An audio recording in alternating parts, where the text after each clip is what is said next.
And welcome everyone to today's News Tonight, the weeknight news show where we're joined by special guests and our lovely patrons to discuss the day's gaming news. I'm your host, Derek Bittner, and I'm joined today by Ash Polson, Steve Bowling, and our special guest, MissFushi. So, how are you doing tonight, Fushi? I am doing awesome. I'm ready for the weekend.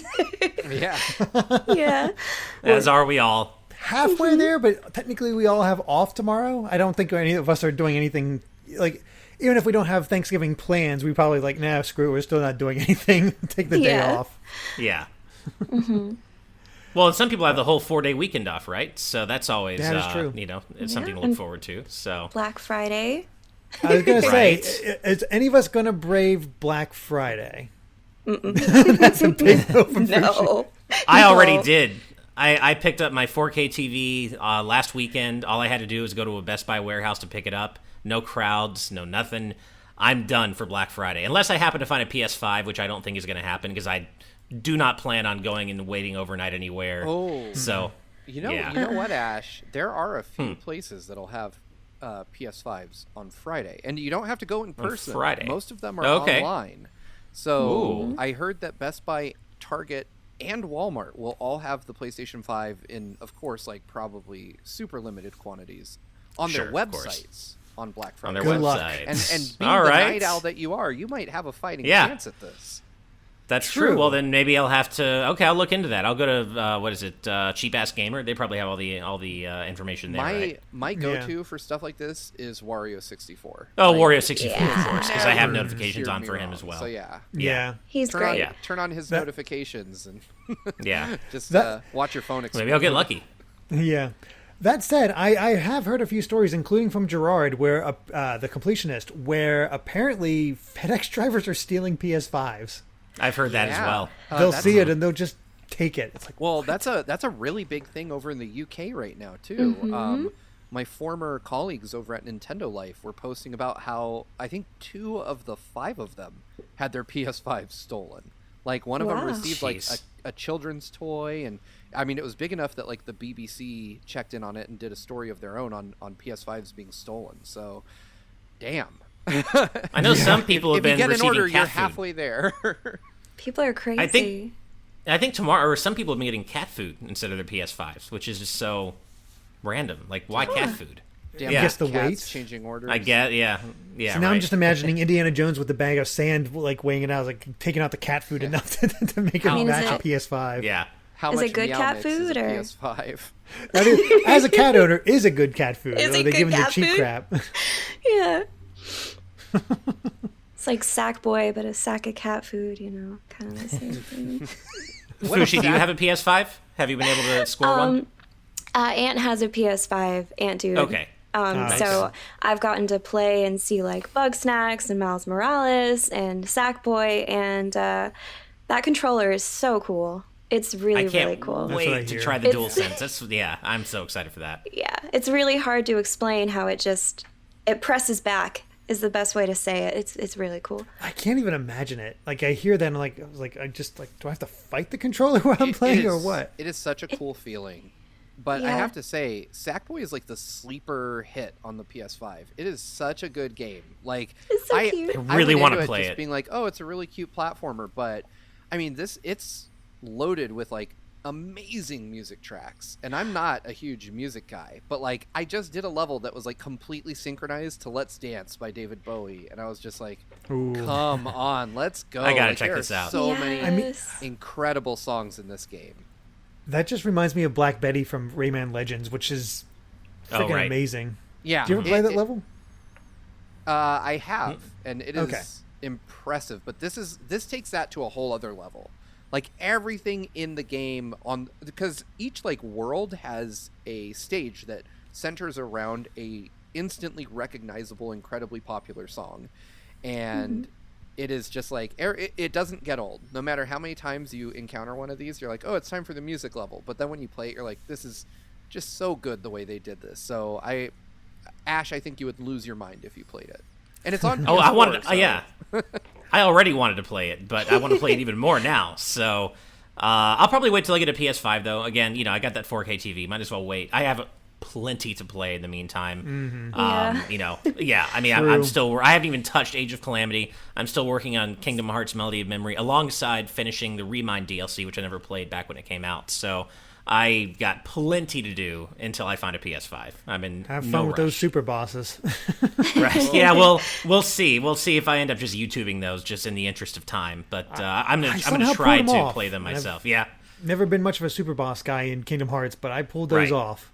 Nice. Well, I found everything in the. I just got to Limit Cut, so I found everything up to Limit Cut to be very easy. So I assume everything in Limit Cut is a lot harder. Yeah. Pretty much. Yeah.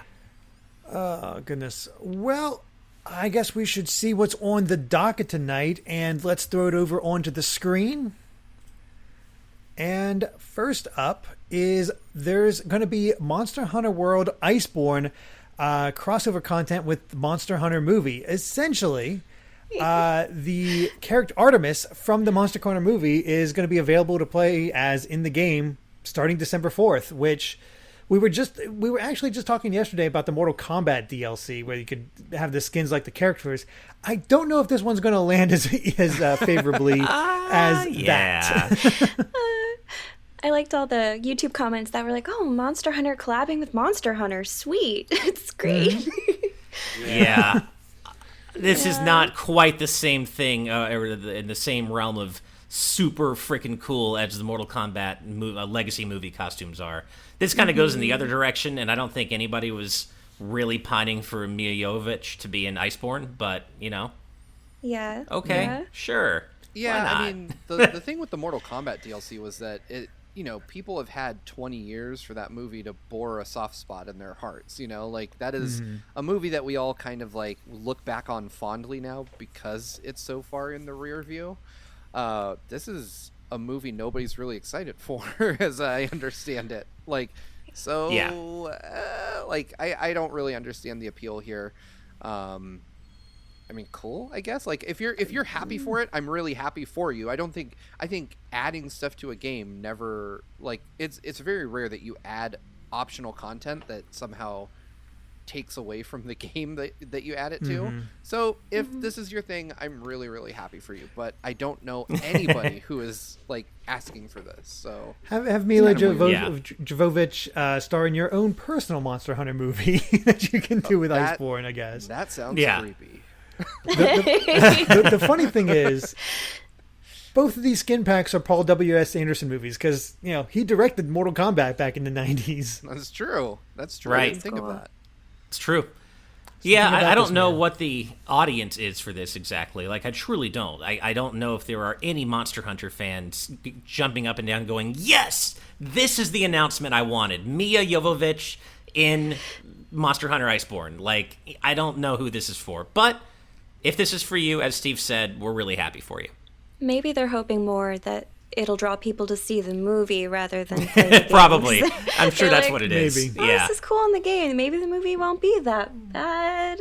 Yeah. So I think the last trailer showed off Palico, so that's something. I didn't realize it was coming out. It was still coming out in theaters this year, this Christmas. I don't know when. I think it's like this December, yeah. Real quick, y'all, I have to Interesting. call out a very important piece of news. We, during this episode, just gained a new executive producer who is in the audience right now. Wow. Jonathan Bellamere, thank you for upping your pledge and becoming an executive producer. Thank So, you that very is much. Dang. Super cool. We appreciate you so much, and we've never had it happen live on the show, but I just happened to see it pop up on my phone. So Yeah. thank you so much for upping your contribution. We are so glad to have you here, and you will be in the credits tonight. We will remember. Yeah, Yes. we'll make sure to put that in there. Perfect. Cool. Sorry, That's had to cool. throw No, that that's out all right. there. That's cool. I know none of us have really played much of Monster Hunter. Have you dabbled in it at all, Fushi? I have not. I played the demo of one on 3DS, and I haven't. I tend to gravitate towards more of the tiny and cute or Skyrim.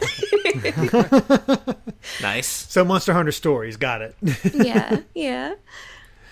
Yeah, well, I mean, we'll see what becomes of that DLC, but I think it's a good time to just throw it over to our next topic. where players, this is the big one, honestly, players are no longer able to upload courses to Super Mario Maker on Wii U after, say it with me now, March 31st. What is with that The end day? days. I'm gonna start calling that Nintendo Doomsday. Like that's just everything's really? Yeah. Yeah. It just seems like everything Mario is. Yeah. That sucks. It's gonna be a sad day. Like, did they just hire Thanos? Like, he's like, I need to balance everything. I mean, it does make sense. The weird part of it is the actual date being the same day. Why? Why so much is getting taken care of before the end of the fiscal year, or at the end of the fiscal year? Are they gonna do something else, or I'm really curious because the Mario 35th. I'm curious if they're going to break that down and sell those games individually on the eShop, and that's what their terminology means, or I don't know. I really don't know. That makes a certain amount of sense. This is the only thing that they've announced with regard to Mario and the end of March that makes sense. Like, okay, a Wii U game that has a sequel on the Switch getting shut down. I get that. Miiverse has been dead for years now. Like, the Wii U is very much no longer an online system, right? But yeah, I have to wonder what the hell, like, you know, I'm with Fushi on this. Like, what is happening on April 1st, 2021 that Nintendo seems to not want to share with the group? Because April Fools, it's back. Yeah, exactly. Yeah, it's back. We weren't actually taken away. Fooled you. I'm still hoping that what we are actually doing is participating in an extended beta for Super Mario 35, and that they're going to make it a more fully fledged experience after they delist it. Crossing my fingers for that. But as Steve said, this is the only thing they're doing on March 31st that makes sense. Ending official online upload support for Mario Maker 1. I'm sure there are people out there who are still playing Mario Maker 1 actively, and that really sucks. But at the same time, as a company, they do have to move on at some point and stop supporting and spending money on older platforms, right? Especially the Wii U, unfortunately. The Wii U being what it is. Yeah. Yeah, Idiono Ben in the chat says Nintendo dissolves their games division and begins manufacturing cookware. And I'll be honest, like, if they were doing it, one more announcement, and I might be inclined to believe something like this. We are getting to the brink of where I'm like, are you okay, Nintendo? I mean, I almost expect them to take Super Mario All-Stars off of the Switch online shop as well. It's just like, nope, can't have this either. I've seen some people wonder if maybe they'll lead up to the Switch Pro, but it seems that makes no sense to me. Right. I agree with what Fushi said earlier. She kind of touched on the fact that maybe Nintendo's just going to take 3D All-Stars and split it off into different games and sell it in the eShop. That to me makes a lot of sense. Like a separation. Yeah, like people are wondering about why Galaxy 2 wasn't included, which would have made a lot of sense. Are they going to try and do like a second one of some sort? And that's why the first one, it's gone, it's out of there. Now you want the second one, and create these limited experiences. I don't know. I kind of assume that they're going to start offering these games separately for like $20 each, maybe, or maybe even $25 to kind of you didn't get into that $60 for 3 games deal, so now they're $25 each. But I don't know. I feel like maybe Mario 64 maybe won't be priced quite as highly as Sunshine and Galaxy, assuming this is the direction they go in. But no, this is considering Nintendo. Sales, they price it as high. That was true. But considering sales for 3D All-Stars in general, they would be crazy not to, if they do have to delist it, which still makes no sense to me, they'd be crazy not to offer these games individually going forward, just based on 3D All-Star sales alone. Yeah. Mm-hmm. Yeah. I mean, money. They want money. Exactly. People will buy these products. They're still good. They don't go bad after March. So, yeah. Eddie Land suggests 3D All-Stars 2 with Galaxy 2, 64 DS, and 3D Land. Nice. 64 DS I like out that. of here. Unless you remake that game, I don't want it. I liked that one. Which one, Steve? 3D? Sorry, you cut out.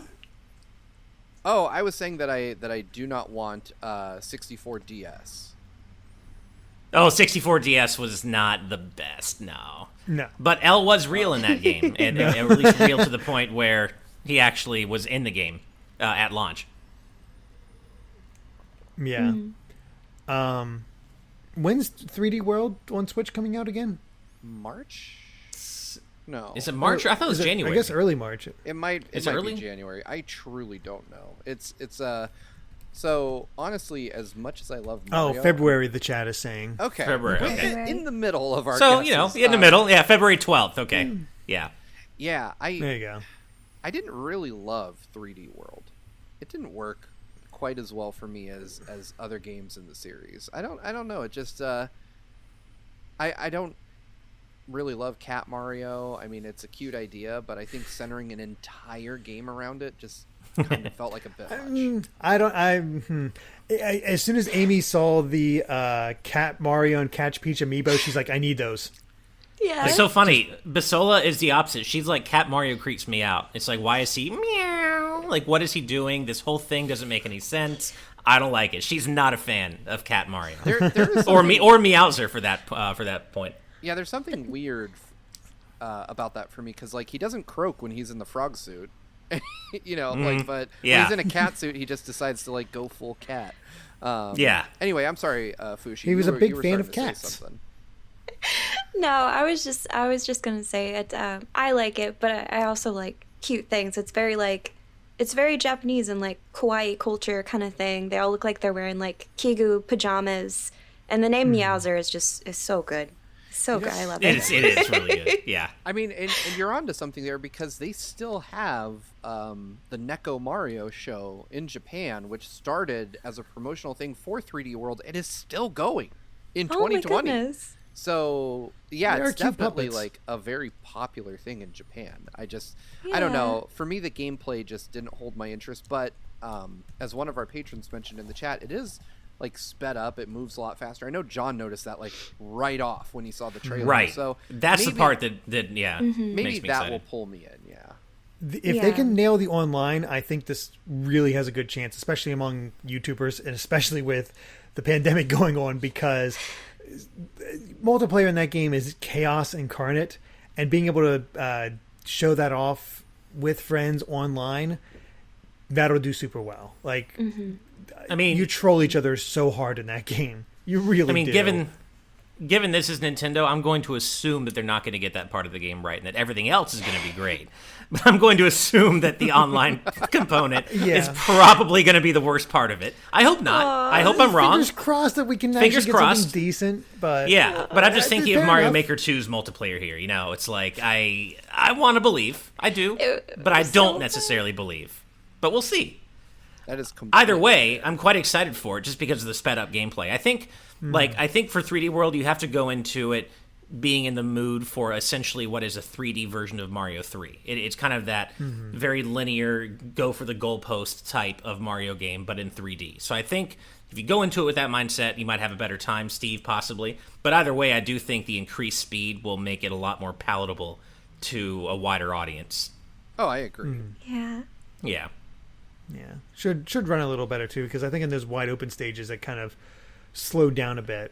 Wasn't Did it? great. I remember people complaining Perhaps about it that. did. Yeah. I'm terrible at knowing that. I've beat that point into the ground where I don't know.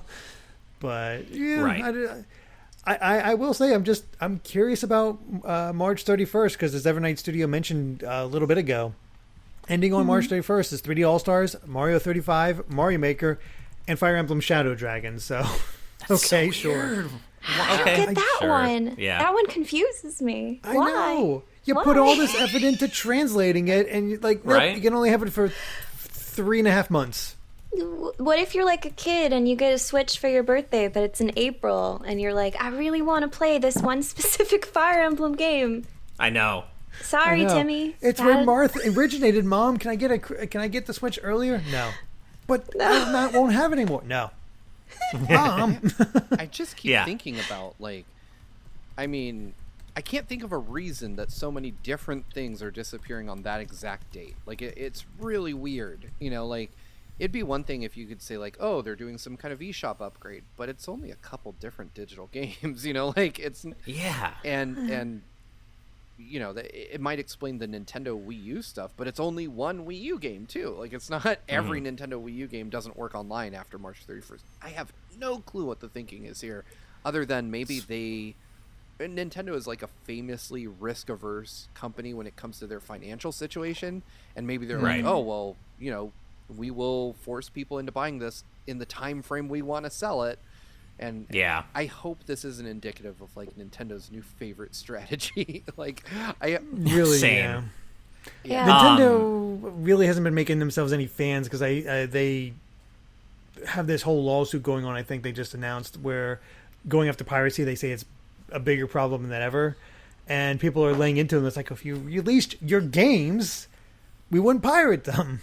Which is always the case. Like, I don't promote piracy whatsoever, but it's been shown time and time again, if it's available, people will take the easy option and just buy them, or use that that method and not pirate your games. But that is true. Yeah, I mean, that's how Apple kind of fixed the rampant piracy, and there's still tons of piracy, but how they made music sellable again was they just made it easy to get. And if Nintendo did the same thing with their games, like, I know personally, as somebody who is both lazy and cheap, I would definitely, like, if my option was, okay, buy whatever I need to buy to hack my Switch and get my old games running on it, or Nintendo gives me the option to hop right into the eShop on the same Switch and give them $10-$20, I would definitely take the easy way out every time. I am way lazier than I am cheap. Like, and there's not a risk associated with that, like console ban or things. Not going to get banned. Not going to not going to be judged. No one's going to be like, "How dare you pay money and buy a game?" Like, I've never heard that happen. I've heard people say, like, "Yeah, this game's not worth that," but I've never had somebody give me shit for buying a game. Like, you just need to spend more time on GameFAQs, Steve. Well, that's just true. go to GameFAQs for a while. You'll find someone be like, "You spent money on FF7 remake? Wow, you're just such a Square apologist, man." Well, that's fair. You should have stolen it. Yeah. I wouldn't. No, they wouldn't even pay money for that. Yeah. Speaking of 3D World Deluxe coming out in February, I wanted to address something Eddie Land said in the chat a little earlier, saying, first time we aren't getting a January game. And we may not be getting a January game, but I do want to posit that I do think January does seem like the right time for the next Smash DLC character. So my guess, I'm going to predict here right now that Smash DLC fighter number, what is it, 8 or 9? I can't remember. 9, I think? I can't remember at this point. So many. I think number it's Fighters 3 is Pack Pass 2. No, it's 8. It's 8. So Fighters Pass 8 is going to come out in January sometime. So that's are you guess. I'm gonna up the ante here, Ash. All Are right. you getting a Smash announcement at Game Awards? I wasn't ready to answer that question, Derek. I know. If I'm gonna it's say coming no. out in January, it makes sense. I'm going to say no, because Nintendo has been more recently like they will, like with Steve, right? They announced Steve only a week before they actually showed him off and released him, about a week. So my guess is no Game Awards reveal. Either it'll be toward the end of December or early January that we'll get the announcement, and then maybe like the release a week later. That's my guess. We'll see. Yeah. And that just to be very clear to the chat, that is my guess based on absolutely nothing but my own educated guess. Yeah. Yeah. All right. Well, let's go ahead and move on to our next topic as we pop it up on here. Square Enix has released their financials Q&A, where it's not great because their QT, it's basically their quarter two earnings release for the fiscal year ending in March 2021. And the HD game subsegment is in the red because of Marvel's Avengers underperforming. And they're operating at a loss estimated at 7 billion yen. We've talked about this before with Marvel's about how bad it was, but that gives it a bit of a more yikes aspect to it. Yeah. It's like Thanos snapped a bunch of their profit away. I didn't even remember that game was coming out. I forgot that they were the ones making it, and I didn't even know it dropped, and I didn't know anybody who played it. So, I mean, the thing is, and I remember Ash and I at E3 2019, we both previewed Avengers, right? And we badmouthed it hard, like in our wrap-up discussion for that day. And I mean, I don't know about you, Ash, but I personally got so much hate about saying it was not impressive. Like, just coming away from it and being like, I didn't really dig it, you know? I got a little bit of that, but as I recall, I didn't dislike it quite as much as you did, Steve. I think I was just more unimpressed. I was like, it was fine. I wasn't like particularly like, oh, this is horrible. I was just like, you know, it's not quite as bad as I expected, but it's not something that, you know, it's just very forgettable.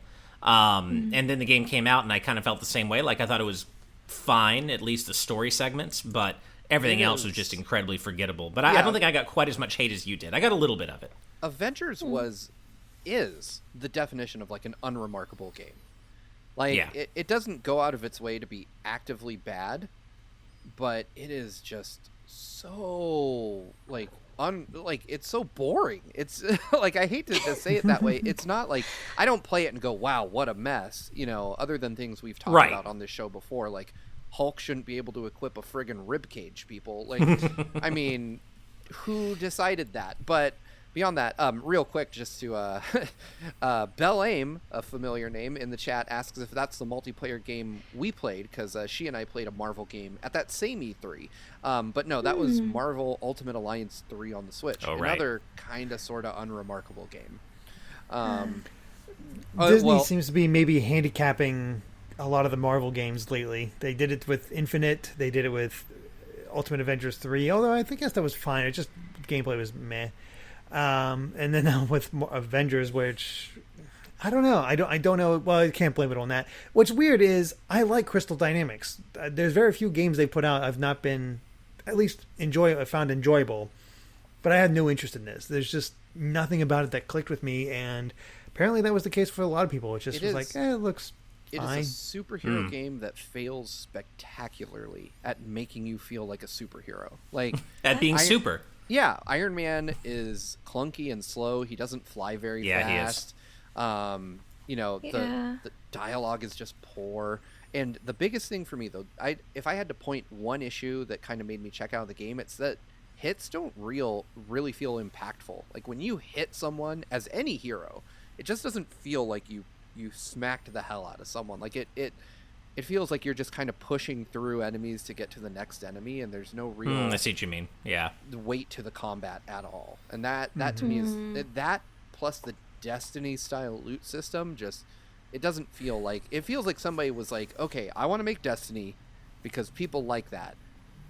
What do I have that people also like that I can mash together with this idea and make something? And I feel like Crystal Dynamics, good as they are, probably received like an impossible task. Like, give me Destiny, but with the Avengers. And they're like, okay. Here you go. Yeah. It's really a shame, because there are parts of the game that I liked. I do enjoy playing as Kamala Khan and Black Widow. I think they're both a lot of fun to play as. But then, as you said, Steve, playing as Iron Man sucks, and it's freaking Iron Man. Playing as Iron Man should never feel bad.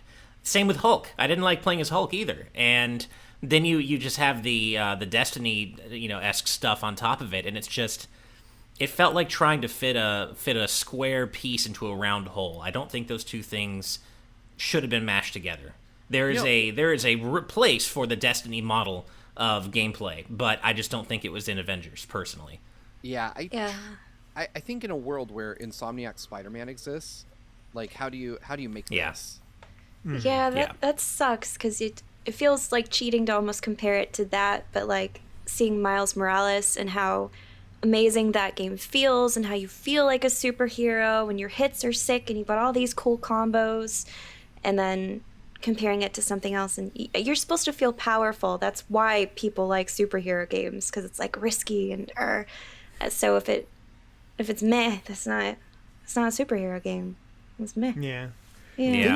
Didn't they get into hot water, speaking of Spider-Man, because wasn't Spider-Man a Sony exclusive, like PlayStation exclusive? Yep. Yeah, but which is that still the case? Because I don't hear anybody talk about Spider-Man at all. He's not out yet. He's not out, yeah. Yeah, even I felt bad, because when I got the game for a review, the first question out of my mouth was, okay, how do I unlock Spider-Man? And they're like, yeah, he's not till next year. And I was like, oh, I guess that's cool. So and who even knows? Who even knows at this point? Because Kate Bishop was the first DLC character, and they had like a whole roadmap planned they completely eschewed that roadmap and then just recently dropped Kate Bishop's release date out of nowhere. Like, it seems like they kind of don't really... I don't want to say they don't know what they're doing because they're professional game developers. Obviously they do, but their schedule seems to be... Yeah, they're scrambling. It seems like their development schedule has been thrown completely off, and that maybe the time they were going to spend getting the next-gen version ready to go, they're instead spending squashing bugs and just getting the current generation version up to snuff. Was this superhero game where you got like special outfits if you had like Verizon or something, or am I thinking of something else? No, that's definitely it. Yeah, That is okay. I heard about that. I was like, ugh, that's horrible. They put cosmetics like in every place imaginable. Like, I remember I was at the store and I saw a pack of gum, and they were like, "Hey, if you buy this, you'll unlock an outfit in the Avengers." I was like, "No thanks, not gonna do that." Yeah. Oh, that's That reminds me of horrible. like, Wow. if you could like buy a bunch of Butterfingers and unlock something in FF7 Remake. Yes. Oh yeah. Yeah, Yeah. they were giving us Butterfingers at I PAX think it was East. at PAX, and I was like, I'll eat the Butterfinger, but Yeah, I had Yeah. the thing. I'm like, I don't know Stuff. what this does. Is like Cloud dressed up as a Butterfinger. Like, I don't know what Right. this is, but I'll take the Butterfinger. Oh man, if we're talking about Final Fantasy VII crossing over with food, nothing will ever top Final Fantasy 15 and Cup Noodles Right. DLC. Cup noodles. Yeah, not just with There the... was Yeah. the company, this goes back a while though, because do any of you remember the Final Fantasy 9 commercial for Coca-Cola? I sure do. Where Zidane's running through the city and chasing after the Coke cap, and it looks nice for PS1, but it's like, wow, what a weird crossover to have Final Fantasy 9 promote Coke in Japan. Yeah. oh Yeah. my goodness. Rob, oh, go ahead. Oh, go ahead. I was gonna No, say, go ahead. Rob Arman X in the chat says the Cup Noodle quest was amazing, and it so was. I remember, was. like, one of my favorite things about Final Fantasy 15 was when you'd be at camp and you'd cook. Like, the food models always looked so good, but the Yeah. like over the top ham-fisted dialogue about cup noodles was like, it gave me life. So good. Yeah, I loved it. Definitely. And I didn't even, I actually quite enjoyed Final Fantasy 15. It seems like more than quite a lot of other people did. But even though I enjoyed much of the game, that was one of the highlights, easily. What I was going to say earlier, before we move on from superhero games, I just want to put it out there for you guys in the chat. It is still my dream to see either Insomniac or Rocksteady make a TMNT game. I think that could be... Can you imagine the flow, the feel of the combat, how much they would perfectly nail, like playing as all four turtles? I just want that to happen. I just wanted to put that out there. This is stupid, but when you were talking about the Coca-Cola in Final Fantasy, I was like, how could they tie that into the game? Instead of a chocobo, it's a Coke-abo. I love it. Square Enix, hire this woman. Where are you? Oh my god, I love. Here you I go. love that. Yeah, I love it. That's awesome. I'm not gonna lie, I immediately envisioned a Snow White chocobo before Oh, yeah. Soda. I was like, chocobo? That's like a GTA mount. Oh, even like cocaine? You know, speaking of chocobos and It's really cocobos, fast. I still dearly want one of those. I think they were minis. They were Mini Coopers at PAX West a few years ago for FF15, where they were like chocobo style. I think they were minis, and they would work, and they would like go around playing the chocobo theme and like make the chocobo working sound. They were the most annoying things I've ever heard, which is why I want one, because I just want to just have one to drive out in just regular public, just not for a convention. Real quick, has anybody... I want to say it was for Final Fantasy, either 14 or 15. I want to say 14. I think it was E3 17 or 18. Did anybody ride the gigantic chocobo, like in the middle of, I want to say, the South Hall? Yes, Oh, I did. I saw that, but I did not ride it. It was for 14, I think. I was terrified. Like, I didn't realize how high up that damn chocobo was until I got on it, and they're like... And there was no safety restraints, so they're like, be careful, don't fall. Like, we don't want you to fall off this, you will die. And I'm like, my friend, who, like, is fearless, like, got on it, he's like, yeah! And the picture of me is, like, me hugging it for dear life. I'm like, please don't slip.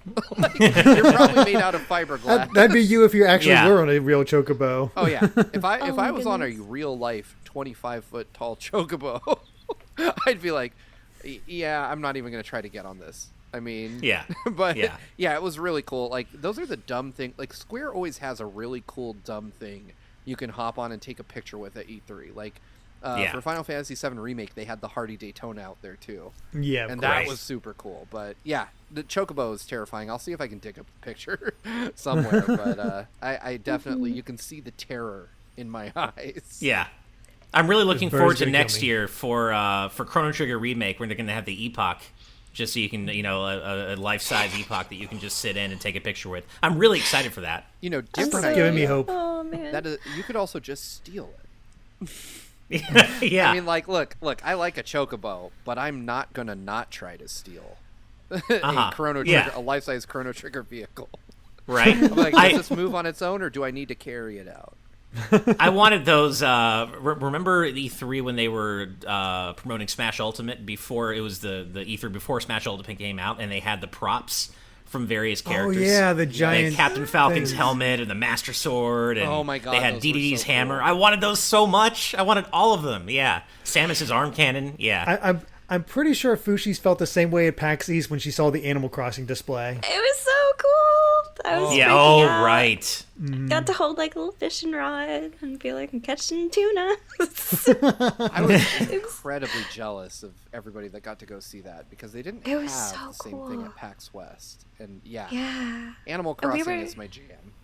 Yeah, we were like the first people on the floor to try it too. When I was in the group with That's you, awesome. that was incrable. You guys It was played. so I filmed exciting. you because I had no idea. Derek's like, this looks neat. What is it? Like I know Oh, man, Animal I Crossing, really- but I don't get into Animal Crossing.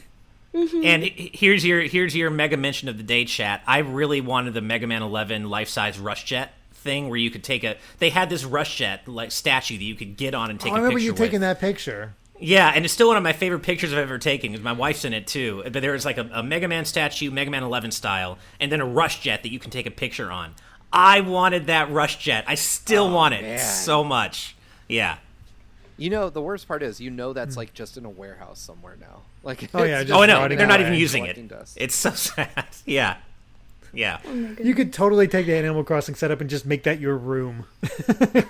I would. That was such a fun setup. I wonder if my landlord would be okay with that. Just be like, I'm putting a lake in here. I hope that's fine. Moving No in some biggie. raccoons With a bridge you know? and everything. Yeah. Yeah, some squirrels. Moving in some raccoons. My My cats would be so happy. Yeah. Well, Yeah. are they friendly raccoons? Do they believe in commerce? I'd be down for that. I Hey, have so much Animal Crossing stuff. It's a lot. Well, let's go ahead and move on to our next thing, but we're still sticking with Square Enix. Let's toss it up on the screen here. And yeah, they might have not had the best financials because of Avengers, but they're still doing some good stuff because they've launched a permanent work from home program starting next month for 80% of their workforce. And that's pretty wild. The reason behind the decision, so Square Enix says they had for some time been exploring options for enabling greater flexibility in working styles when the COVID-19 outbreak occurred. In response, Square Enix implemented a series of measures starting in February 2020 that included enabling work from home, staggered work hours, and online conferencing. Following a sustained period with these measures in place, Square Enix conducted a survey in June that demonstrated that roughly 80% of the employees had a positive view of work from home. Square Enix also carefully considered a wide range of opinions from businesses as diverse as games, publication, and music regarding the practicality of work from home. This program was finalized based on these considerations. By enabling the option of monthly status changes rather than establishing blanket rules regarding who works from home and who from the office, Square Enix has designed a program that should be highly satisfactory to both those performing duties and those managing them. That's wild. It starts on December 1st, and yeah, they expect about 80% of the workforce to take them up on this and work from home permanently now. Which, wow. I mean, okay, good cool. on them. I mean, yeah, assuming people don't eventually want to return to work when, the pandemic has lifted to a degree, but But I good think for they them say they for can putting change it employee month to safety month. first. Yeah, that's pretty impressive to see that, especially since it's a big thing these days about how game companies treat their employees. Yeah. We see that a lot. So, Excuse me. bless you. Thank you. Yeah, Yeah, it's but I like to see this. Yeah, Yeah. it's nice. the kindness that you don't expect from game companies too often, because you hear about it from Nintendo, Yeah. but honestly, I would not have expected it from Square Enix. I don't know why, but it's just not one of the ones that would pop I up in don't my know head the that most, I would have especially. expected this from a Japanese company. Like Yeah. before hearing it from a major American studio. And the reason I say that is nothing to do with like, us versus them or anything like that, but I mean, Japanese companies are known for notoriously strong work ethic. Working 6-day work weeks Yeah. is normal there. Yeah. And working crazy long hours is kind of just accepted, and so for a Japanese company to put their employees first like this and not the needs of the company, because obviously I think, and there is kind of the counter argument that this could be good for Square. They could save a lot of money by not having 4 out of every 5 employees taking up space in an office that needs to be cooled, needs to have electricity, that kind of stuff. But letting people work from home like this is a huge shift, and I love it. I personally think it's just amazing. As somebody who has been working from home for almost like most of this year, like 9 months. It feels like I've been working here 10 years now. But as somebody who's been working from home for a long time now, like I can't tell you the wonders it's done for my own mental health personally. Like, there's that. I mean, getting up and going to an office is a drag. Like, I have to get up. I have to get completely ready at an absurd hour of the morning to then get in my car and drive into an office full of people I kind of like.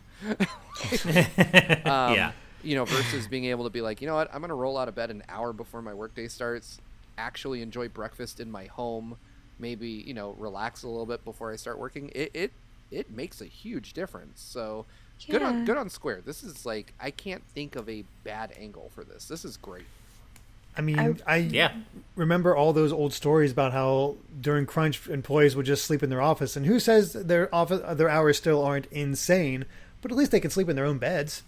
I remember reading some articles too. I don't know if it was Rocket News or something else, talking about how COVID has kind of shifted some perceptions on work in Japan and Korea and countries like that, about how you can get just as good of a work out of an employee and just as good of ethics, but maybe in a different environment, and how they're seeing that. So it's like a positive thing. It is good for mental health. I do agree. Definitely. As long as you're sure to get out when you can to interact with others, obviously not now, but talking to people who work at home all the time, they're like, you just have to make sure to step away, and do something social and go outside. Otherwise, you will just be in your home. Yeah, I can vouch for that for sure. Absolutely, I can vouch for that. Yeah, I've been working from home for over a decade now, and as wonderful as it is, and Steve is correct, there's so many advantages to it, being able to set your own schedule, travel whenever you want. Typically, it's great. Well, not now, of course, can't travel, but the downside is that, it can be hard to be social. It can be hard to get yourself going and be motivated to do everything that you would do when you are getting ready for a regular, work away from home job, right? From my perspective, it never felt like I was off the clock. Yeah. Yeah. It always felt like I Especially for you, had to be Derek. doing Yeah. the work. Yeah. And I think that's that a hell of a kinda mindset. Ties into what Fushi was saying about, kind of setting healthy boundaries when you work Yeah. from home. Like, for instance, me, when I'm done with TNT, like I make sure, as you all know, like I hop down and go have dinner with my family. That is my number one, like, okay, I finished recording. I don't just hop right into editing on my editing nights. I still go down, enjoy my time with my family, get my kids into bed, and that is a real great buffer. But, on nights that I don't edit, like I'll, in the before times we would go out and like go to a restaurant, once a week. Like we would go, we'd make sure to leave the house and go enjoy dinner or something. Now, it's like we'll take the kids to a park or something like that. Like it's really important, to maintain proper self-care when you do all this kind of stuff. And I hope that that's happening at Square, but I do at least appreciate from the point of view of a corporation that they're giving their employees this ability. Like this is objectively at least a good move in terms of keeping your employees safe. There's a lot going on right now, and telling people, hey, don't worry about it. You can work from home for as long as you like is just objectively a cool thing to do. which is Yeah. also has just an unbelievably huge effect, as you were saying, Fushi, on employees' mental health, which is so important. And that is something that traditionally Japanese culture is not really focused on. So that's why, I mean, Japanese business is so rooted in traditionalism. So as kind of you were touching on, Steve, it's so impressive and surprising to see Square Enix be so progressive on this. And as you said, there's no negative angle to this. It's just great across the board. So props to them. Yeah, It can also be a generational difference too, because like our difference between maybe our parents and us and how we see work and things like that. That could just be the softening of the culture, because it's happening here too, with people being able to work at home, and I think that should always just be an option depending on what you do, in today's world or with what's going on. Totally agree. So we'll see how this works out for them, but it's cool nonetheless. But let's go ahead and move on to our next topic. Throw it up on the screen here. And Ash, you found this one. This is, and I took it's a 50-minute video, but I took a quick scroll through it. Yeah. And it's insane because this is something else. The Sonic mod community, So which cool. in my opinion is probably the best mod community out there, just because they are just go off the wall. So the community member Lat and apparently their team have released Sonic Robo Blast 2 Persona, a Sonic mod of Persona 3 using the Doom engine. And I looked at this, and they have like a 3D Doom representation of what's essentially Tartarus from Persona 3, and then they go into outright turn-based combat a la Persona, where they have their, the Zeo and all the stuff from that, but it's with Sonic characters, with clips from the Sonic characters and dynamic camera angles and stuff like that, and they all look good. It's like, what? I mean, like, it's whoever thought that anybody would... This feels like an eldritch gaming abomination that should never have existed, but I'm also so glad that it does, right? It's incredible. The Sonic modding community is just... You think of something, and it's probably out there, and they're always blowing my mind and impressing me with what they do. It's crazy. It's just, I mean, even just the Resetter a thread title... People have made a Sonic the Hedgehog Persona 3 mod based off the Doom engine. Like, I had to read that headline or that thread title a few times before it actually kind of made sense. I was like, wait a minute, what? Like, those three things don't go together at all. But that's also why this is so cool. It looks so good, too, the pixel work. I really like pixel art. Yeah, it does. It's really nice. It looks I love the legit. voice clips classic for Amy, the, too, for the not characters. Amy from Sonic Advance. Right. Yeah. And we got Blaze in the party, and then any Sonic mod that includes Blaze is a win in my book. I'm still kind of processing this whole thing. Like Fair. Like when I was going through the doc for today's show and I saw that story on there, I was like, what the hell? Like I clicked into the video because I was prepping the scene, and I was just like, what even is this? Like, I don't it looks really cool. I love the idea, but yeah, I was just who like brainstormed this, and they're like, all right, Persona 3, Sonic the Hedgehog, I'm gonna do this in Doom. Like, this all makes sense. Like, I the only thing, like, I don't know if any of you watch It's Always Sunny in Philadelphia, but that famous image of like Charlie standing in front of the whiteboard with all these like lines connected to each other is what I see in my mind when I think of somebody planning this. And I literally like that Doom was used as well, because I've seen Doom modified so many ways. Like, I don't know if you guys saw, but somebody put Isabelle into it when they had the Isabelle Doom guy craze, and she'd like cheer and blow her little party popper to attack enemies and like do like a little dance. It was so cute. I love it. That's amazing. I'm glad that Jared Edinger in the chat says Pepe Sylvian. That's exactly what I'm referring to, by the way. Nice. Dan and Twistle also says Ash should check out the Mega Man Doom mod. And, I have. It's called Mega Man 8-Bit Deathmatch, I believe. And it's really cool. Yeah. This was years ago I heard about these, but I do remember there was demakes of Mega Man 7 and 8. Yeah, there are, and they're style. really good. I played them both. They're surprisingly shockingly faithful. They're great. Yeah. As a kid, I was obsessed with modding Doom 2. Like, I didn't do it, but I would download mods, and I remember I spent like an embarrassing amount of time playing Sailor Moon and Dragon Ball mods for Doom 2. Nice. Like, they were probably like the laziest, worst mods on the planet, but I loved them for some reason. And my dad would just look at me and like shake his head. He's like, "What is wrong with this kid?" No, Nice. I remember. cool. I think it was the original Half-Life. There was a mod called Earth Special Forces, which was Yes! just basically a first-person Dragon Ball fighting game using Half-Life. Okay, sure.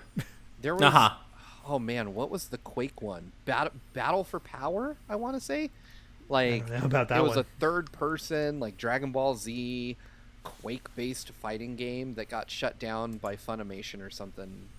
I remember Bid for Power, I think. But either way, really, really cool stuff. Like, I could go into like crappy 90s first-person shooter mods for hours. I think it was on Kaylin's page, Mars Girl's page, if I remember correctly, but she had retweeted something that I retweeted, and it was a hilarious video of a Resident Evil 2 mod that replaced Mr. X with the giant Pikachu. I saw And that. it was so good. It was love so it. cute. Yeah, it was great. Oh my God. Yeah. There were a lot of those. I forget. What was another one that was? Thomas.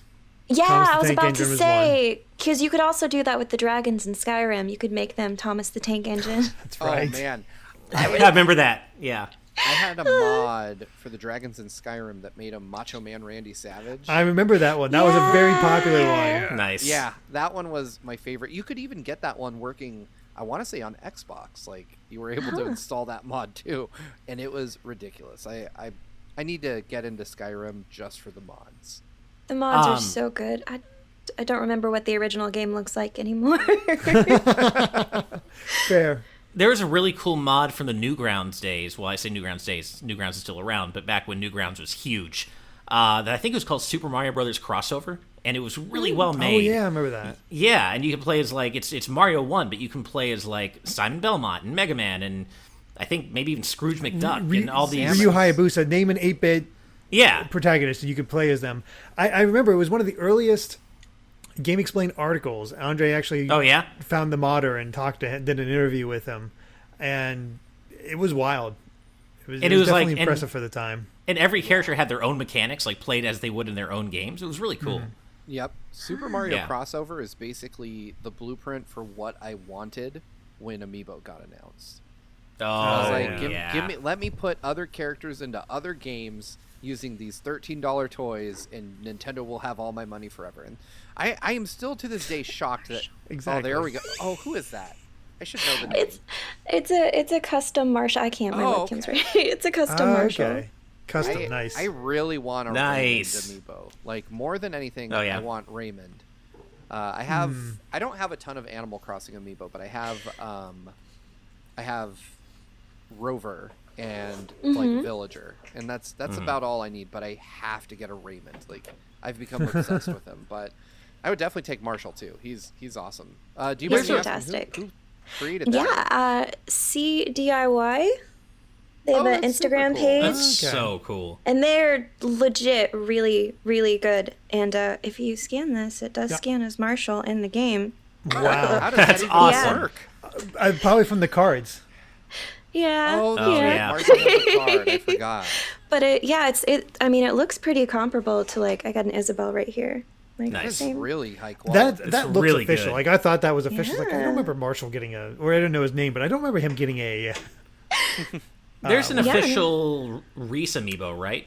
I believe there is. Maybe. Oh, Yes. Amy. Okay. Amy in the chat, Ash, with calling to your own heart, Amaterasu amiibo. I want an Amaterasu amiibo so badly. Oh my god. But yeah, okay. I need to pick up the Reese amiibo because she's my favorite Animal Crossing villager for as much as I can, play Animal Crossing, which isn't that much. But I just think Reese. I can't remember her husband, but I just think they're the most adorable couple. Cyrus. I love how protective he is of her. It's like the cutest thing. Do you know what their names stand for? You know the pun? No. Recycle. Because they own the Of recycle. course. Oh, Animal Crossing is so damn clever. I love it. That's That's great. so good. That's really good. When you go click on the YouTube video from that Reset Era thing, there is a link to this game. Might have to do a little like gameplay video of that eventually on the channel. Yes. Of the Persona mod? Especially because I'm playing Persona 3 now, so it's kind of fitting. We totally should do a gameplay video. That would be hilarious. Yeah, for sure. Yeah. Yeah. I would It be looks all really in. sick. Well, for our final bit of news for this episode, let's go ahead and throw it up there.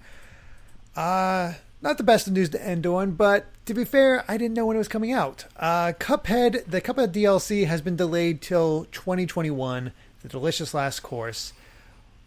Did we know a release date before this? Because I certainly didn't. I was like, it'll come out when it comes out, but apparently it's been officially delayed until 2021. We kind of had a date for this, so yeah, I thought so. I think it was like supposed to be 2019, then it was supposed to be 2020, and now it's 2021. So yeah, that's basically where we're at. You've got it, and I gotta say, I like Cuphead, but and I get that COVID and the pandemic is really hard, but it's also really difficult to like pin your delays on that when you're 2 years past your initial, like, you know what I mean? So Right. Studio MDHR, for as good as Cuphead is, they take a long time to develop software. I mean, Cuphead was also famously delayed a couple of times, so 5-6 years, like we saw it that one time, everybody got excited and then it just never kept coming out. I mean, it speaks to how compelling their art is, that people kept interest in it for all the years that publicly it was known about. I'd say this is an issue of like, they just really need to staff up, you know. And I hate saying that because I agree that, you know, 2020 has sucked, and if you delayed your game in 2020, I completely sympathize and I feel for you. But I think at this point, like, they either need to learn how to better manage expectations, like, hey, maybe don't announce this until we have hit a certain milestone. I don't know. Sure. Or just you know, hire some more folks or get some more artists on board. I don't know where the bottleneck is in their production pipeline, obviously, but it's very clear there is one. Two things. One, I don't think it's quite as bad as Super Meat Boy Forever yet. That is true. Two, it is funny how we were talking in previous episodes about companies need to be more open when they're working on this sort of thing and let us know, and they did that, but because of delays, like, it's that balance. Like, you want to know and you want to be excited for it, but if you don't know, then the wait isn't as bad because, oh, hey, it's coming out in 3 months. It's a weird balance that we always come back to, it seems. I definitely... Oh, go ahead, Fushi. Oh, I was just saying, yeah. Okay. I'll let you go. I definitely agree with you, Steve, that there is a hitch in the production pipeline over there. At the same time, I will also counter that with the fact that there is still literally nothing out there that looks like Cuphead in terms of the animation and just how, you know, it looks so authentically 1920s, I guess, animation-wise. And so I agree. They definitely need to improve their processes. They need to figure out where the problems in their production pipeline are. On the other hand, I will say that they are delivering something that no one else has ever done. So I'll give them a bit of slack on that end at least. Yeah, I agree with that. Cuphead is a unique game. I think what probably messes with me here, like, first off, you know, don't listen to me. Take all the time you need. Like, I don't care when this comes out, but I do kind of think that this points to a larger problem at Studio MDHR. I think what kind of messes with my expectations here is this isn't a full game. This is like an add-on to now a years-old game, and it's like, well, how big is this expansion? You know, that it's taking this long. It might be pretty sizable. Should it maybe just be Cuphead 2 at this point? And that's what I saw people saying, yeah. Yeah, I it think almost a lot could of be, people would be like. more understanding if they're like, look, we're just doing another whole game. You're going to have to pay for this regardless, so maybe just take another year, 2 years, and turn it into Cuphead 2, and maybe people will be really happy with that. I don't know. It seems like it happens a lot with these indie expansions because, as Jonathan Bellmayer brought up in the chat, as a Hollow Knight fan, I'm incredibly envious of the fact that Cuphead's DLC has a release year. We're still waiting on Silk Song. Silk Song. Plus, remember how long some of the Shovel Knight expansions took to come out? King of Cards took forever to come out. It was ultimately worth it. But yeah, a lot of these indie expansions do take quite a while to release. Man. Yeah. While we're on the subject of indie expansions, like, what is Yacht Club going to do next? We don't really know. We know they're working on Shovel Knight Pocket Dungeon, which I guess is coming up maybe next year at this point, and they're also publishing Cyber Shadow, which I cannot wait for. And that just got pushed to 2021 as well. But beyond those two projects, I don't think we know. Maybe Super Shovel Knight, possibly. But I wouldn't be surprised if they did something that isn't Shovel Knight, just because I'm friends with a bunch of the people on the Yacht Club crew, and they have suggested that they want to do something different. So I don't know if that actually means they will, but we'll see. I mean, either way, whatever they come up with, they're known so much for their polish. So I feel like whatever they do, it's going to be awesome. Yeah. Yeah. Because Shovel Knight's just awesome. I feel like they could ride that and make something new. You know, because Shovel Knight's, we joke, he's been in everything. Shovel Knight's in every game. Exactly. He's just there. Yeah. Which is wonderful. He's been in every indie crossover, and of course he's in Smash as well as an assist trophy. So, yeah, I mean, Shovel Knight feels like he can do anything at this point. So I'm looking forward to it. Maybe a Shovel Knight RPG. That could be fun. There you go. Oh, that'd be really cool. Or a Shovel Knight kart racer. I feel like a kart racer is the next natural. Kart racer? Yeah, Shovel Knight kart racing. Yeah. Have any of you guys played Garfield Kart on Switch? No. No. I heard about it, though. Is it any good? No. I know Ant was all excited, so... We played it at a con once, and the sound of the car is louder than the music, so it's just the whole time. It's awful. It's so bad. That's so annoying. You know what game is actually just really good that also commits that sin is Mario Kart 8 or 8 Deluxe. That game has such a phenomenal soundtrack too that it feels like a crime that the engine sounds are, kind of drown it out a lot of the time, and you can't even adjust the sound levels. And I'm like, you did this whole orchestrated soundtrack, and you can't even hear it sometimes. You know what, though? There is something that's really great about going into a game and knowing it's bad and playing it anyway. Like, playing a bad game can sometimes be enjoyable in the same way that, like, watching a B movie is really enjoyable. Like, you go in with incredibly low expectations, and you don't take it seriously because you know the game sucks. And you can just, because you're free of, like, expectation, you just have, like, fun just laughing at the game you're playing. So occasionally, like, I will pick up, I might have to try Garfield Kart Racer is what I'm saying, because I love picking up, like, an enjoyably bad game, like, where I can just laugh at it. That kind of happened with me when I was well aware of how bad Sonic 06 is, and I picked it up, and it's like, I didn't finish it, but it was also one of those things like, I get it. I get it, it's bad. No, I completely agree. I am a huge lover of bad movies that are, like, enjoyably bad movies. The Room is one of my favorite movies of all time. And games are in the same way. Like, I love going back to Final Fantasy Mystic Quest every now and then.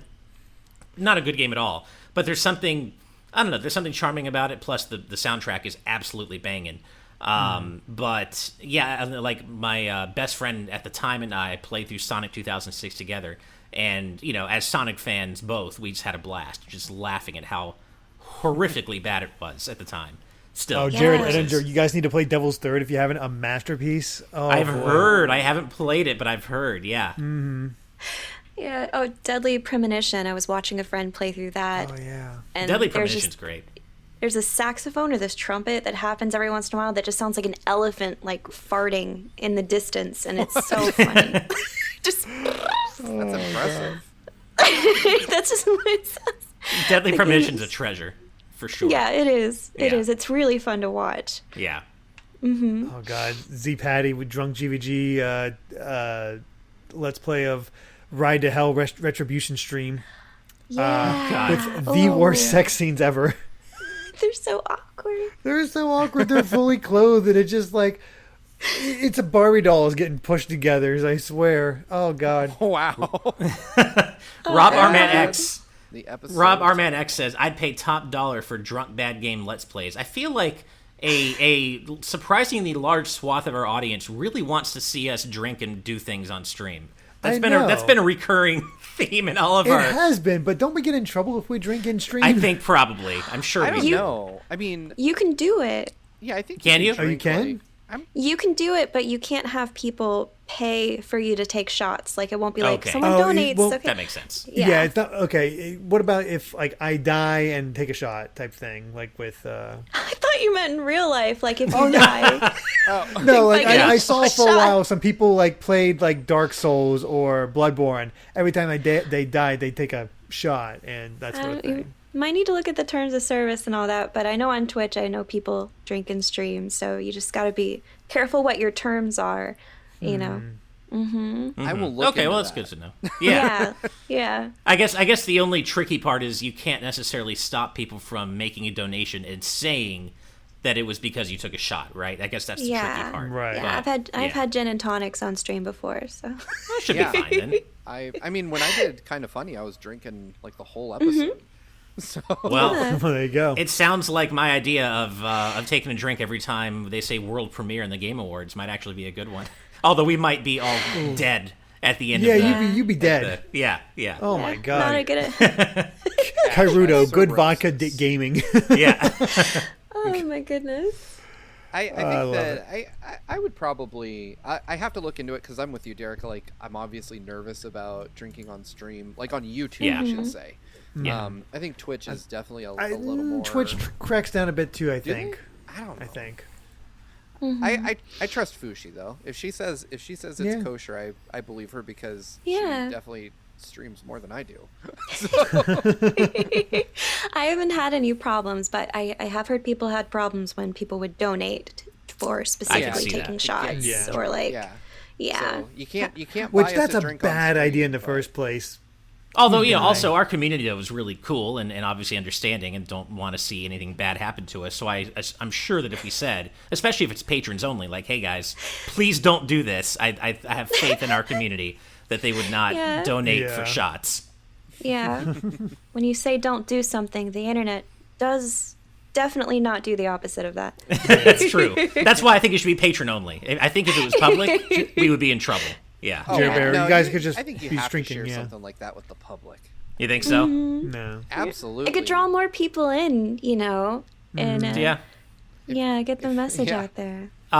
Jerbear1218 in the chat says, so Ash, you love playing Mighty Number 9 then, right? Notice, Jerbear, that I said I like playing enjoyably bad games, not just bad games. Mighty Number 9 is not enjoyably bad. No. No. Not at all. That last stage in Mighty Number 9, I will never forget how much I hated that last was stage and the miserable. last boss. What a horrible I'll never experience. forget the recording the entire 8-hour credit sequence. Oh my god, that rap. Why would anyone spend money on that Oh god, song? I was panicking during that because one, it's a long recording. Two, Yeah. I didn't want it to like crap out in the middle and have to restart. But I was just like, I was washing my dishes and doing other things, like checking in all the time just to be sure it was okay. Yeah. Oh, Yeah. Their advertising blew my mind. Amy is asking me in the chat, did you back that game, Ash? Lol. Yep. Yes, I sure did. I definitely regret it, but that was also back when the narrative was different, right? That was back when Capcom was not doing anything with the Mega Man, so I felt like I was sticking it to the man, like, if Capcom's not going to make a Mega Man, then let's let Inafune make his version, screw them. And then, Now of it's course, like, that get didn't Inafune away. age well at all, because Mega Man 11 came out and was 11 million times better than Mighty Number 9, so that narrative didn't age well. no. Yeah, I also backed Mighty Number 9, and I'm sorry. Yeah. I apologize to unfortunate. everyone. We who all got made a lot of Mighty Number mistakes, 9. but nobody made that very few people made that same mistake for Red Ash. Yes, that's true, thankfully. Thankfully. But yeah, I think with that, we've covered all the major headlines from today's news. But before we sign off, Fushi, why don't you tell everybody where they can find you at? Well, these days I've been streaming on Twitch during the week at twitch.tv/MissFushi. And I do that. And lately we've been playing Hyrule Warriors. I'm also really into Animal Crossing as well. And I have a YouTube channel. It's not super active, but if you like some of the Doom talk, there is a pretty cool video on there about Doom and Isabelle and their friendship, Doom Guy and Isabelle. And I'm really Nice. proud of that video. Yeah, I'm working on some stuff for the end of the year, but mostly on Twitch, but then on YouTube. And I'm on Twitter too if you like to see my very vague posts and horrible retweets. But you also give a lot of heads up when you're going live on Twitch with your Twitter. Blah, I can't talk. Yeah, I'm trying to find more interesting pictures to take. It's like only so many times I can take a selfie and be like, "Hey, come watch me play." Like, you get creative, or you could just be like me and not have a picture. just start taking pictures of objects in my house. Be like, "The peach." It's really Be a peach. Come join me.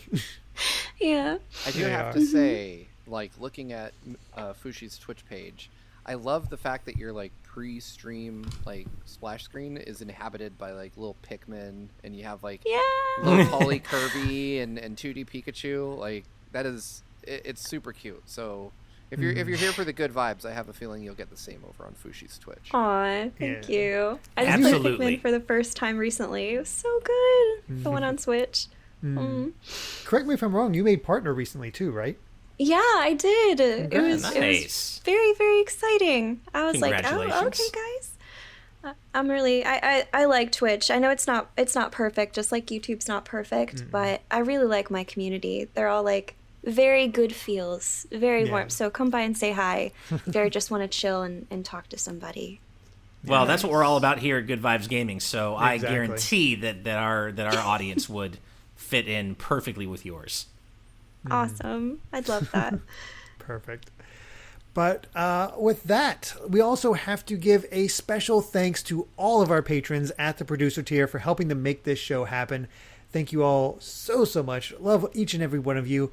But also a massive thank you to our patrons at the executive producer tier and above. And those fine folks include, finding